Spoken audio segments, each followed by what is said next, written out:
Hello friends, welcome to study कर। मैं हूं आपका दोस्त प्रभाकर। आज के इस महत्वपूर्ण लेक्चर में हम 2023 के करंट अफेयर्स के 50 इंपॉर्टेंट क्वेश्चन डिस्कस करेंगे। ये जो क्वेश्चन होंगे आपके एग्जाम में पूछे जाने वाले क्वेश्चन होंगे, तो आप इस पूरे लेक्चर को बहुत ही ध्यान से लास्ट तक जरूर देखिएगा।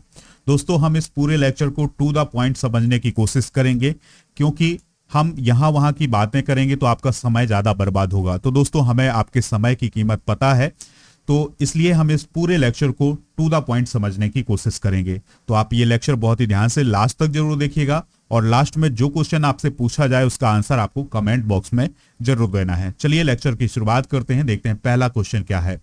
पहला क्वेश्चन है, भारत की पहली अंडर वाटर मेट्रो सेवा कहां शुरू होगी? तो पहली अंडर वाटर मेट्रो सेवा कोलकाता में शुरू होगी। इसकी घोषणा कोलकाता मेट्रो रेल कॉरपोरेशन के द्वारा की गई है। अगर हम बात करें कोलकाता में मेट्रो सेवा कब शुरू हुई थी, तो 1984 में शुरू हुई थी। रेल मंत्री कौन है हमारे देश के? तो वो है अश्विनी वैष्णव। दोस्तों, यहां पर बात आई है कोलकाता की, तो यह कैपिटल है पश्चिम बंगाल की, और पश्चिम बंगाल के गवर्नर हैं सीवी आनंद बोस। मुख्यमंत्री हैं ममता बनर्जी, जो कि AITMC पार्टी से हैं, और यहां पर विधानसभा सीटें हैं 294। लूला दा सिल्वा ने किस देश के राष्ट्रपति के रूप में शपथ ली है? तो ब्राजील के राष्ट्रपति के रूप में शपथ ली है। कब शपथ ली है? 1 जनवरी 2023 को। किसका स्थान लिया है? जायर बोल्सोनारो का स्थान लिया है।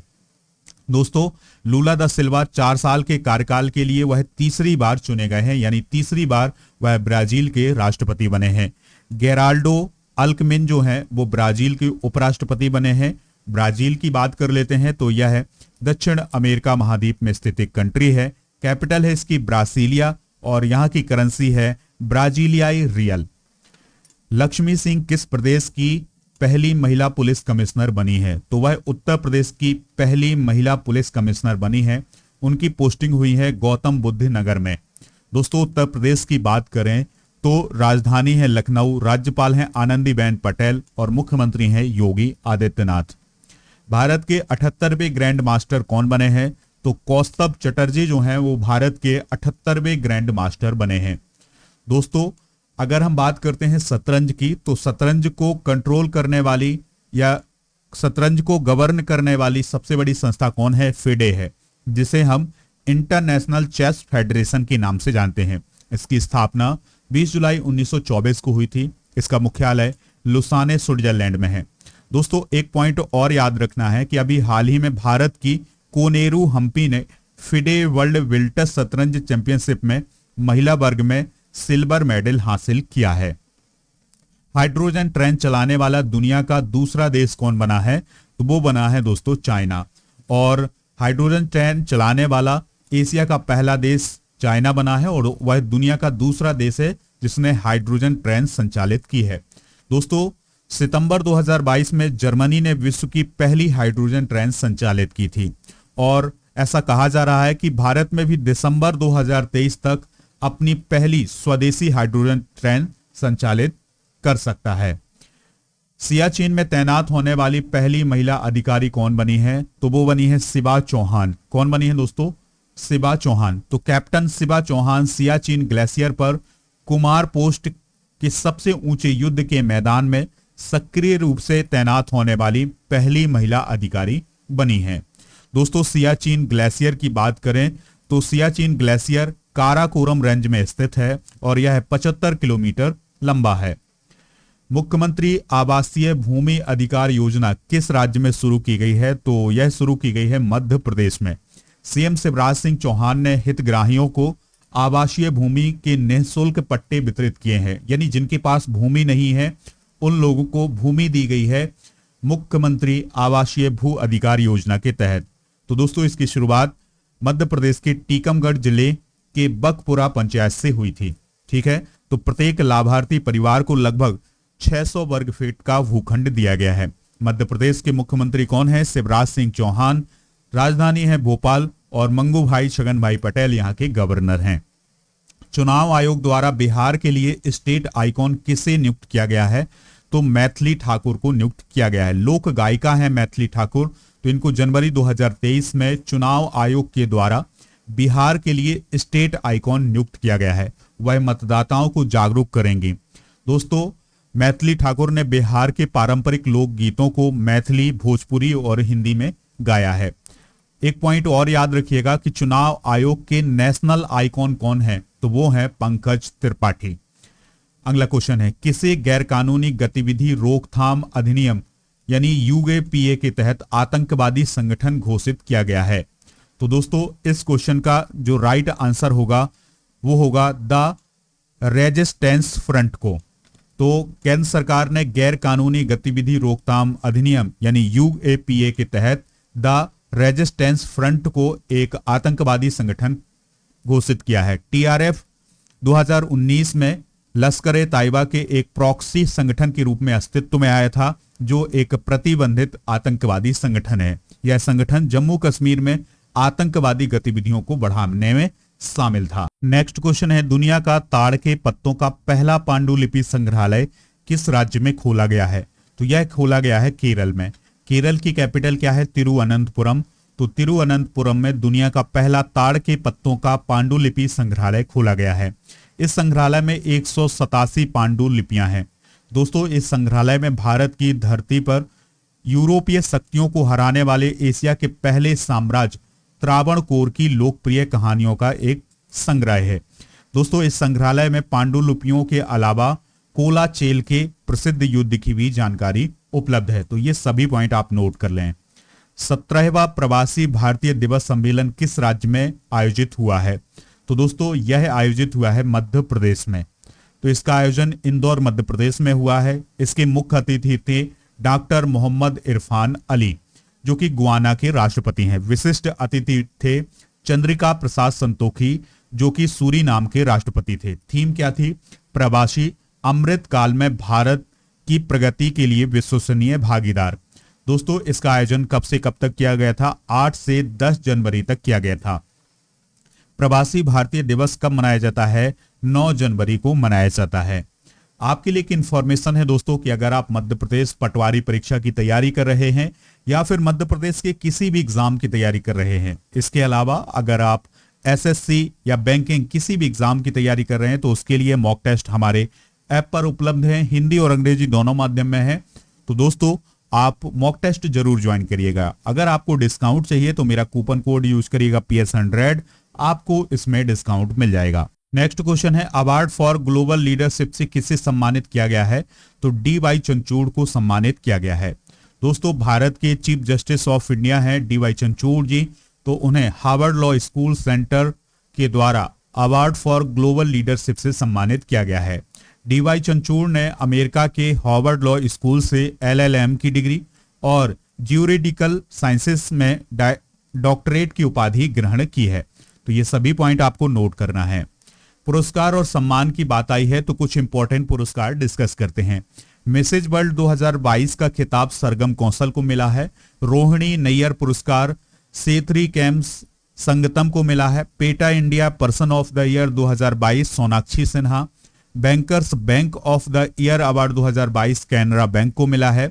चैंपियन ऑफ द अर्थ पुरस्कार संयुक्त राष्ट्र के द्वारा डॉक्टर पूर्णिमा देवी बर्मन को दिया गया है। JCB साहित्य पुरस्कार खालिद जावेद को दिया गया है उनकी पुस्तक पैराडाइज ऑफ फूड के लिए। गांधी मंडेला पुरस्कार किसे दिया गया है? धर्मगुरु दलाई लामा को। भारत की किस फिल्म के गाने को गोल्डन ग्लोब अवार्ड 2023 मिला है? तो दोस्तों, भारत की फिल्म है RRR, तो उसके गाने नाटू नाटू को गोल्डन ग्लोब अवार्ड 2023 मिला है। तो दोस्तों, ये जो RRR मूवी है ये SS राजामौली की फिल्म है। तो इसको बेस्ट सॉन्ग का गोल्डन ग्लोब अवार्ड प्राप्त हुआ है और यह अवार्ड RR के गीत नाटू नाटू को दिया गया है। दोस्तों, याद रखना है आपको कि गोल्डन ग्लोब पुरस्कार प्राप्त करने वाला यह पहला भारतीय गीत है। इस गीत को MM किरावनी और चंद्र बोस ने कंपोज किया है और इसे काल भैरव और राहुल सिप्लीगुंज ने गाया है। इस फिल्म में अभिनेता हैं रामचरण और जूनियर NTR। विश्व की सबसे लंबी रिवर क्रूज सेवा कहां शुरू हुई है? तो दोस्तों, ये शुरू हुई है वाराणसी में। ठीक है, तो रिवर क्रूज का नाम क्या है? MV Ganga Bilas cruise. यह क्रूज जो है उत्तर प्रदेश के वाराणसी से शुरू होगा और असम के डिब्रूगढ़ में समाप्त होगा। इसकी जो लंबाई होगी वो 62 मीटर और चौड़ाई कितनी है, 12 मीटर है। यह अपनी यात्रा 50 दिनों में 3200 किलोमीटर की दूरी तय करके करेगी। गंगा विलास क्रूज अपनी तरह की पहली क्रूज सेवा है भारत में। किसी विदेशी परियोजना पर तैनात होने वाली पहली BRO की पहली महिला अधिकारी कौन बनी है? तो दोस्तों उनका नाम है सुरभि जखमोला। क्या नाम है? सुरभि जखमोला। तो कैप्टन सुरभि जखमोला को भूटान में प्रोजेक्ट दंतक के तहत BRO के द्वारा तैनात किया गया है। BRO यानी कि सीमा सड़क संगठन या बॉर्डर रोड ऑर्गेनाइजेशन, इसकी स्थापना 7 मई 1960 को हुई थी। इसके वर्तमान महानिदेशक हैं लेफ्टिनेंट जनरल राजीव चौधरी। दोस्तों BRO का काम क्या होता है? तो BRO जो है वो सीमावर्ती क्षेत्रों में सड़क निर्माण करना और उनकी व्यवस्था करने का काम करता है। नेक्स्ट क्वेश्चन है, भारतीय वायुसेना के नए उप प्रमुख कौन बने हैं? तो दोस्तों भारतीय वायुसेना के नए उप प्रमुख बने हैं अमनप्रीत सिंह। उन्होंने एयर मार्शल संदीप सिंह का स्थान लिया है। बात करें अगर हम भारतीय वायुसेना की, तो इसकी स्थापना 8 अक्टूबर 1932 को हुई थी। वायुसेना के प्रमुख कौन है? Air chief marshal Vivek Ram Chaudhari. CDS कौन है? Lieutenant general Anil Chauhan. थल सेना प्रमुख कौन है? जनरल मनोज पांडे। और नौसेना प्रमुख कौन है? Admiral R Hari Kumar. Petr Pavel किस देश के राष्ट्रपति बने हैं? तो वह चेक रिपब्लिक के राष्ट्रपति बने हैं। दोस्तों पेट्र पावेल नाटो के सैन्य समिति के पूर्व अध्यक्ष हैं। चेक रिपब्लिक की बात करें तो इसकी कैपिटल प्राग है और यह यूरोप महाद्वीप में स्थित एक कंट्री है। पेट्र फियाला यहाँ के वर्तमान प्राइम मिनिस्टर हैं। लाडली बहना योजना किस राज्य में शुरू की गई है? तो यह मध्य प्रदेश में शुरू की गई है। और दोस्तों इस योजना का उद्देश्य है महिलाओं को आर्थिक रूप से संपन्न बनाना और आर्थिक रूप से स्वतंत्र बनाना। तो गरीब और मध्यम वर्गीय परिवारों की जो महिलाएं होंगी उनको 1000 रुपए का महीना प्रदान किया जाएगा मध्य प्रदेश में। मध्य प्रदेश की कैपिटल भोपाल है। शिवराज सिंह चौहान चीफ मिनिस्टर हैं। राज्यपाल हैं मंगू भाई छगन भाई पटेल। और कान्हा टाइगर रिजर्व, बांधवगढ़ राष्ट्रीय उद्यान और पन्ना टाइगर रिजर्व या पन्ना राष्ट्रीय उद्यान, ये सभी स्थित हैं कहां पर? मध्य प्रदेश में। यूके में लाइफ टाइम अचीवमेंट ऑनर से किसे सम्मानित किया गया है? तो डॉक्टर मनमोहन सिंह को सम्मानित किया गया है। पूर्व प्राइम मिनिस्टर हैं डॉक्टर मनमोहन सिंह, तो उन्हें यूनाइटेड किंगडम में लाइफ टाइम अचीवमेंट ऑनर से सम्मानित किया गया है। तो इंडिया यूके अचीवर्स ऑनर्स के द्वारा पूर्व प्राइम मिनिस्टर मनमोहन सिंह को लाइफ टाइम अचीवमेंट ऑनर से सम्मानित किया गया है। किसके लिए? आर्थिक और राजनीतिक जीवन में उनके योगदान के लिए। दोस्तों अभी हाल ही में डॉक्टर सैंडुक रोइट को ईसा पुरस्कार 2021-22 प्रदान किया गया है। जिंदल स्टील एंड पावर को गोल्डन पीकॉक अवार्ड से सम्मानित किया गया है। अपर्णा सेन को जयपुर इंटरनेशनल फिल्म फेस्टिवल में लाइफ टाइम अचीवमेंट अवार्ड से सम्मानित किया गया है। दुनिया के सबसे लोकप्रिय नेता कौन बने हैं? नरेंद्र मोदी बने हैं। और दोस्तों ये जो रेटिंग दी है ये किसने दी है? मॉर्निंग कंसल्ट ने। तो उसके अनुसार 78% रेटिंग के साथ दुनिया के सबसे लोकप्रिय नेता हैं नरेंद्र मोदी। फिर इसके बाद मैक्सिकन राष्ट्रपति हैं एंड्रेस मैनुअल लोपेज ओब्रेडोर। और फिर हैं तीसरे नंबर पर स्विस राष्ट्रपति एलेन वर्सेट। अमेरिका के जो राष्ट्रपति हैं जो बिडेन। और कनाडा के जो PM हैं जस्टिन ट्रूडो। तो दोस्तों जो बिडेन जो हैं वो 7वें नंबर पर हैं और जस्टिन ट्रूडो 9वें नंबर पर हैं।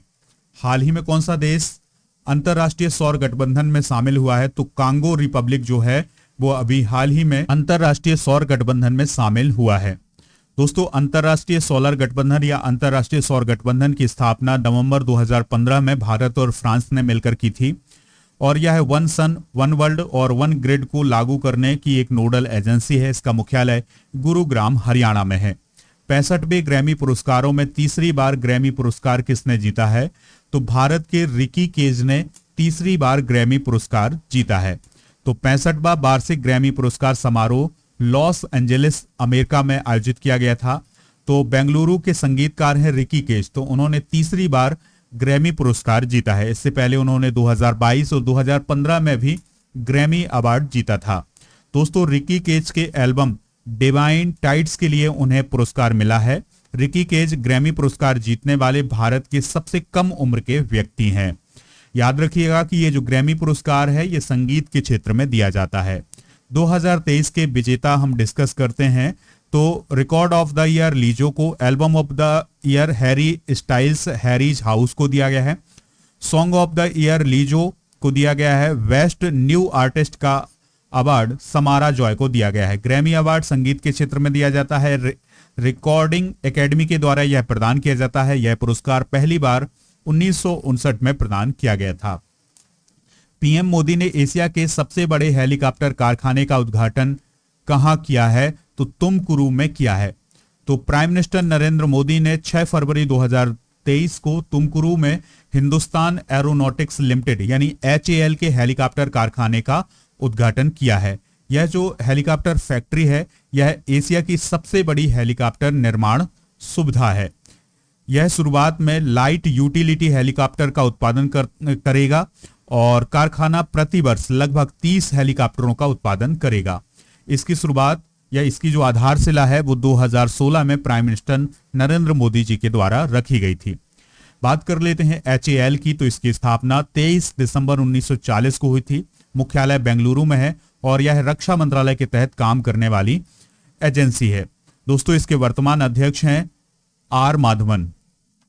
एशियाई कप फुटबॉल टूर्नामेंट 2027 की मेजबानी कौन सा देश करेगा? तो सऊदी अरब जो है वो एशियाई कप फुटबॉल टूर्नामेंट 2027 की मेजबानी करने वाला है। तो दोस्तों AFC कांग्रेस के दौरान अभी हाल ही में यह फैसला लिया गया है कि 2027 में जो एशियाई कप फुटबॉल टूर्नामेंट होगा ये सऊदी अरब में होगा, ठीक है। और सऊदी अरब के दम्मम, रियाद और जिद्दा शहर में इसका आयोजन किया जाएगा। राष्ट्रीय आइस हॉकी चैंपियनशिप 2023 का खिताब किसने जीता है? तो यह खिताब जीता है ITBP ने। किसने जीता है दोस्तों? ITBP ने। तो राष्ट्रीय आइस हॉकी चैंपियनशिप 2023 का आयोजन लद्दाख में किया गया था और ITBP की टीम ने फाइनल में लद्दाख स्काउट को 1-0 से हरा करके यह खिताब अपने नाम किया था।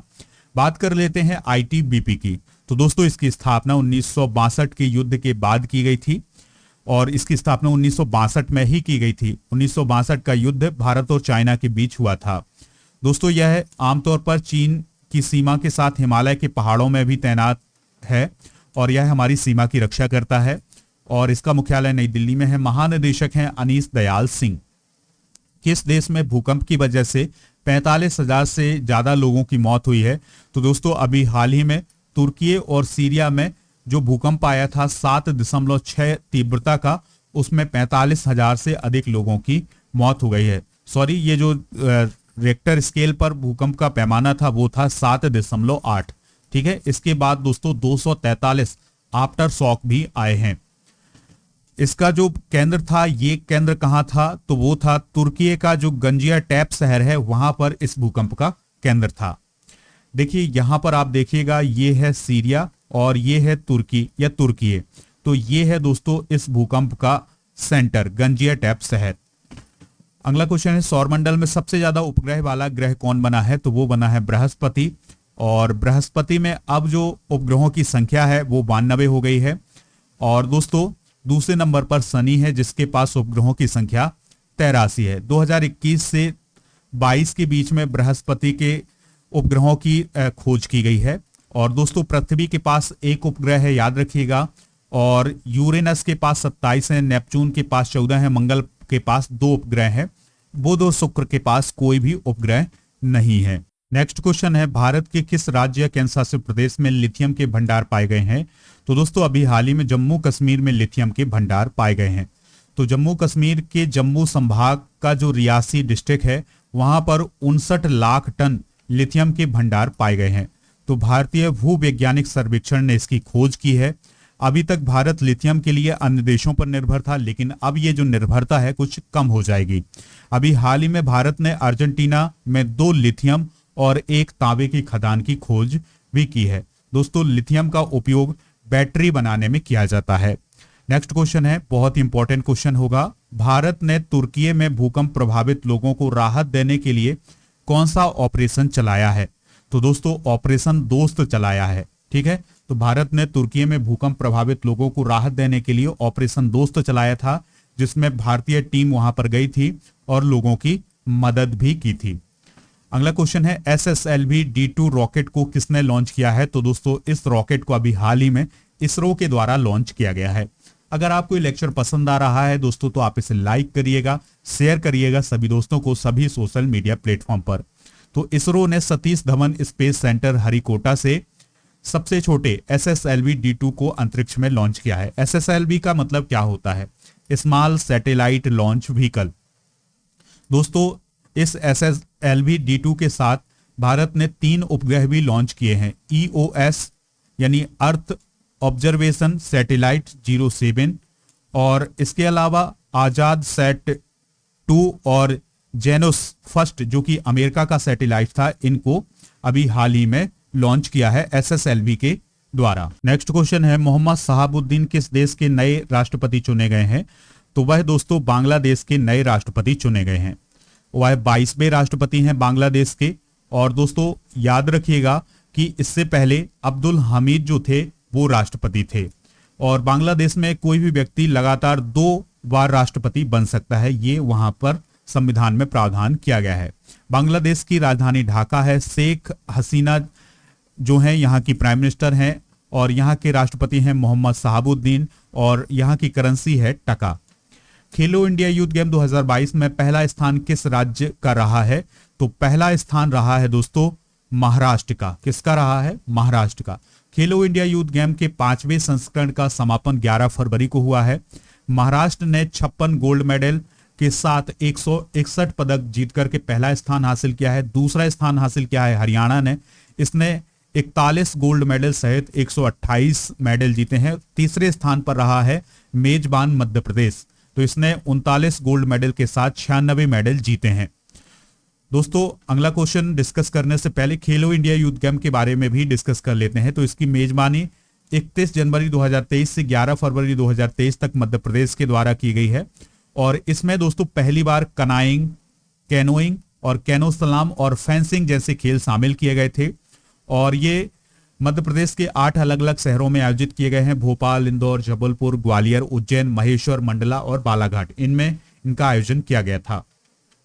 दोस्तों 2018 में इसकी शुरुआत हुई थी खेलो इंडिया यूथ गेम की और पहली बार नई दिल्ली में आयोजित किए गए थे। हरियाणा का पहला स्थान था। 2019 में पहला स्थान महाराष्ट्र का, 2020 में पहला स्थान महाराष्ट्र का, 2021 में हरियाणा का, 2022 में महाराष्ट्र का। 2022 के जो खेलो इंडिया यूथ गेम है याद रखिएगा ये 2023 में आयोजित किए गए हैं भोपाल यानी मध्य प्रदेश में।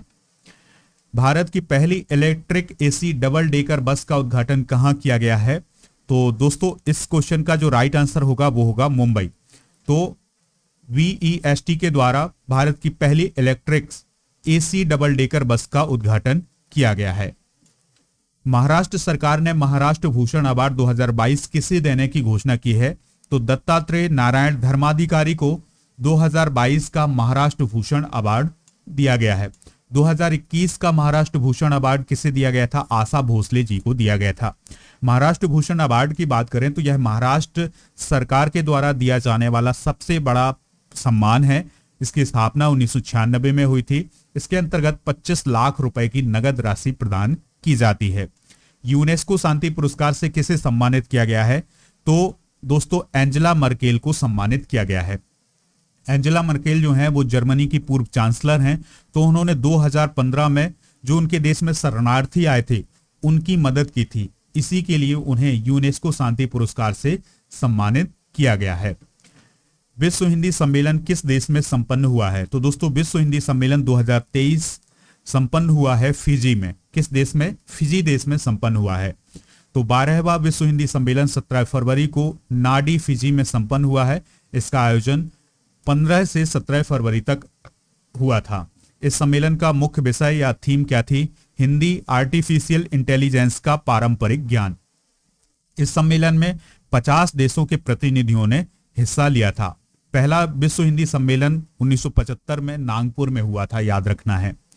हिंदी दिवस की बात करें तो ये 14 सितंबर को मनाया जाता है। फिजी की बात करें दोस्तों तो फिजी दक्षिण प्रशांत महासागर में लगभग 300 द्वीपों का एक द्वीप समूह है।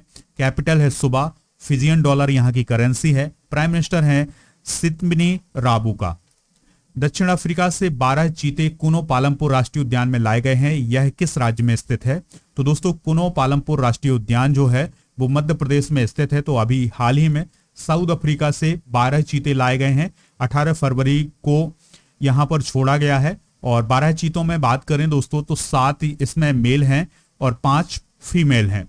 इससे पहले 2022 में दोस्तों 17 सितंबर 2022 को कुनो पालमपुर राष्ट्रीय उद्यान में नामीबिया से 8 चीते लाए गए थे, उनको भी यहीं पर छोड़ा गया था।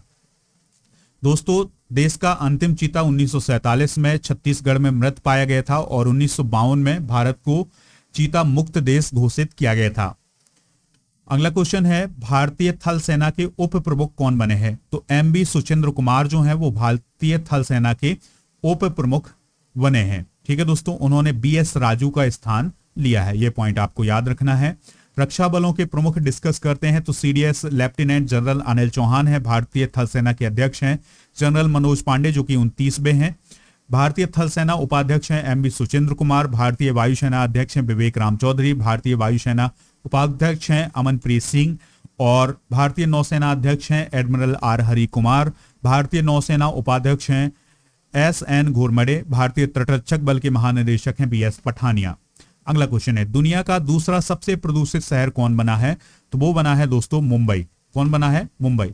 तो दिल्ली प्रदूषण के मामले में अब मुंबई से पीछे हो गई है। भारत में सबसे प्रदूषित शहरों की लिस्ट में दूसरे नंबर पर आने वाली आर्थिक राजधानी अब पहले स्थान पर पहुंच गई है। ठीक है, और दुनिया का सबसे प्रदूषित शहर कौन है? तो याद रखिएगा वो है लाहौर जो कि पाकिस्तान में है। नेक्स्ट क्वेश्चन है, धर्म गार्जियन प्रशिक्षण अभ्यास भारत और किस देश के बीच हुआ है? तो यह भारत और जापान के बीच हुआ है। इसका आयोजन 17 फरवरी से 2 मार्च 2023 तक किया गया है। और याद रखिएगा कि ये जो धर्म गार्जियन प्रशिक्षण अभ्यास था ये जापान के सिगा प्रांत के कैंप इमाजू में आयोजित किया गया है। भारत और जापान के बीच सेन्यू मैत्री, जिमेक्स और सहयोग काइजन नामक अभ्यास भी आयोजित किए जाते हैं। यूट्यूब के नए सीईओ कौन बने हैं? तो दोस्तों नील मोहन जो हैं वो यूट्यूब के नए सीईओ बने हैं। तो भारतीय अमेरिकी है कौन? नील मोहन। तो वो अब यूट्यूब के नए सीईओ नियुक्त किए गए हैं। वह 2008 में गूगल से भी जुड़े थे। किस टीम ने 2023 का रणजी ट्रॉफी खिताब जीता है? तो दोस्तों रणजी ट्रॉफी खिताब 2023 का खिताब सौराष्ट्र ने जीता है। तो सौराष्ट्र ने दूसरी बार रणजी ट्रॉफी खिताब अपने नाम किया है। फाइनल मुकाबला ईडन गार्डन में हुआ था। तो ईडन गार्डन में सौराष्ट्र ने पश्चिम बंगाल को हरा करके 9 विकेट से यह खिताब अपने नाम किया है। दोस्तों याद रखिएगा कि जो अर्पित वासवदा थे उन्हें player of the Ranji season चुना गया है। सौराष्ट्र ने पहली बार 2019-20 के सीजन में रणजी ट्रॉफी का खिताब अपने नाम किया था। रणजी ट्रॉफी की बात करें तो यह क्रिकेट से रिलेटेड है। 1934 में यह पहली बार खेला गया था और सबसे अधिक बार इसको मुंबई ने जीता है 41 बार। भारत सरकार के द्वारा पहला बेस्ट टू हाइड्रोजन संयंत्र कहां स्थापित किया गया है? तो वेस्ट टू हाइड्रोजन संयंत्र स्थापित किया गया है पुणे में। कहां स्थापित किया गया है? पुणे में। यानी दोस्तों कचरे से यहां पर हाइड्रोजन बनाया जाएगा। ठीक है, तो ये 430 करोड़ की लागत से बनाया गया है पुणे में। पुणे कहां है दोस्तों? महाराष्ट्र में। तो संयंत्र का उद्देश्य है रोज 350 टन ठोस कचरे का उपचार करना। इससे वह प्रतिदिन 10 टन हाइड्रोजन का उत्पादन करेगा। और दोस्तों यह संयंत्र पुणे के हड़पसर इंडस्ट्रियल एस्टेट में लगाया गया है। असम के 31वें राज्यपाल के रूप में किसने शपथ ली है? तो गुलाब चंद कटारिया जो हैं वो असम के 31वें राज्यपाल बने हैं। याद रखिएगा। अभी तक कौन थे? जगदीश मुखी थे। इसके अलावा दोस्तों याद रखिएगा असम के मुख्यमंत्री कौन है? डॉक्टर हेमंत बिश्व शर्मा है। अभी हाल ही में 13 नए राज्यपाल बदले गए हैं, उपराज्यपाल बदले गए हैं। चलिए उनको भी डिस्कस करते हैं। तो केटी परनायक जो है वो अरुणाचल प्रदेश के राज्यपाल बने हैं। लक्ष्मण आचार्य सिक्किम के, सीपी राधाकृष्णन झारखंड के, शिव प्रताप शुक्ल हिमाचल प्रदेश के, गुलाबचंद कटारिया असम के, एस अब्दुल नजीर आंध्र प्रदेश के, बीबी हरिचंदन छत्तीसगढ़ के, अनसुईया उइके मणिपुर के, एल गणेशन नागालैंड के, फागू चौहान मेघालय के, राजेंद्र विश्वनाथ अर्लेकर बिहार के, रमेश बैस महाराष्ट्र के और वीडी मिश्रा जो कि एलजी बने हैं लद्दाख के। नीति आयोग के नए सीईओ कौन बने हैं? तो दोस्तों नीति आयोग के जो नए सीईओ बने हैं वो बने हैं वीवीआर सुब्रमण्यम। कौन बने हैं? वीवीआर सुब्रमण्यम। उन्होंने किसका स्थान लिया है? परमेश्वरम अय्यर का स्थान लिया है। परमेश्वरम अय्यर जो है वो वर्ल्ड बैंक में एग्जीक्यूटिव डायरेक्टर के रूप में नियुक्त किए गए हैं। अगला क्वेश्चन डिस्कस करने से पहले नीति आयोग के बारे में जान लेते हैं। नीति का फुल फॉर्म होता है national institute for transforming India. इसका मुख्यालय नई दिल्ली में है। इसके उपाध्यक्ष सुमन बेरी हैं। प्रधानमंत्री इसके अध्यक्ष होते हैं और नीति आयोग का गठन 1 जनवरी 2015 को हुआ था। भारत के नए drug controller general of India कौन बने हैं? तो वो बने हैं दोस्तों राजीव रघुवंशी, यानी डीजीसीआई कौन बने हैं? राजीव रघुवंशी बने हैं। ठीक है दोस्तों, उन्होंने किसका स्थान लिया है? तो डॉक्टर वीजी सोमानी का स्थान लिया है। महाराष्ट्र का औरंगाबाद शहर का नाम क्या हो गया है? तो महाराष्ट्र के औरंगाबाद शहर का नाम हो गया है अब संभाजी नगर। क्या हो गया है दोस्तों? संभाजी नगर। तो अभी हाल ही में महाराष्ट्र का औरंगाबाद शहर अब छत्रपति संभाजी नगर के नाम से जाना जाएगा। इसके अलावा उस्मानाबाद शहर जो है वो धाराशिव के नाम से जाना जाएगा। और दोस्तों अभी हाल ही में महाराष्ट्र के जो मुख्यमंत्री हैं एकनाथ शिंदे, उन्होंने ये भी घोषणा की है कि जो मुंबई का चर्च गेट रेलवे स्टेशन है उसका नाम सीडी देशमुख के नाम पर रखा जाएगा। नेक्स्ट क्वेश्चन है अंतरराष्ट्रीय बौद्धिक संपदा सूचकांक 2023 में भारत की रैंक क्या है? तो भारत की रैंक है 42। दोस्तों अंतरराष्ट्रीय बौद्धिक संपदा सूचकांक को यूएस चैम्बर्स ऑफ कॉमर्स के द्वारा जारी किया गया है। इसमें 55 देशों को शामिल किया गया था। भारत की रैंक 42 है। अमेरिका पहले स्थान पर है। 2023 महिला T20 विश्व कप किसने जीता है? तो दोस्तों ये जीता है ऑस्ट्रेलिया ने। तो 2023 का महिला T20 विश्व कप का आयोजन साउथ अफ्रीका में किया गया था। 10 से 26 फरवरी 2023 तक ऑस्ट्रेलिया ने 6वीं बार यह मुकाबला अपने नाम किया है। फाइनल हुआ था ऑस्ट्रेलिया और साउथ अफ्रीका के बीच में। तो 19 रन से यह मुकाबला ऑस्ट्रेलिया ने जीता है। प्लेयर ऑफ द सीरीज कौन थी? एशले गार्डनर, जो कि ऑस्ट्रेलिया की थी। ऑस्ट्रेलिया ने 2010, 2012, 14, 18, 20 और 23 में यह खिताब अपने नाम किया है। लास्ट क्वेश्चन है इस लेक्चर का, best FIFA mains football award 2022 किसने जीता है? तो ये जीता है दोस्तों लियोनेल मेसी ने। तो लियोनेल मेसी ने फीफा का best man player of the award जो था वो अपने नाम किया है। मेसी ने दोस्तों दूसरी बार इस अवार्ड पर कब्जा किया है। पहली बार 2019 में और दूसरी बार 2022 में ये पुरस्कार मिला है। दोस्तों best FIFA women football award 2022 किसे मिला है? एलेक्सिया पुटेलस को, जो कि बार्सिलोना के लिए खेलती हैं और स्पेन से उनका संबंध है। तो ये सभी पॉइंट आप नोट करिएगा। दोस्तों अब आपसे एक क्वेश्चन पूछा जा रहा है जिसका आंसर आपको कमेंट बॉक्स में देना है। इंपॉर्टेंट क्वेश्चन है, 17वां प्रवासी भारतीय दिवस सम्मेलन किस राज्य में आयोजित हुआ है? मध्य प्रदेश, छत्तीसगढ़, राजस्थान या हरियाणा? जो भी इसका राइट आंसर हो कमेंट बॉक्स में जरूर बताइएगा। लेक्चर पसंद आया हो तो आप इसे लाइक करें, शेयर करें सभी दोस्तों को, सभी सोशल मीडिया प्लेटफॉर्म पर। ऐप डाउनलोड कर लें। ऐप पर आपको daily current affairs, monthly current affairs, ये सभी पीडीएफ उपलब्ध हैं, तो आप वहां से पीडीएफ जरूर डाउनलोड करिएगा। मॉक टेस्ट भी ज्वाइन करिएगा जिससे आपके एग्जाम में अच्छे अंक आ सकें। जय हिंद, वंदे मातरम।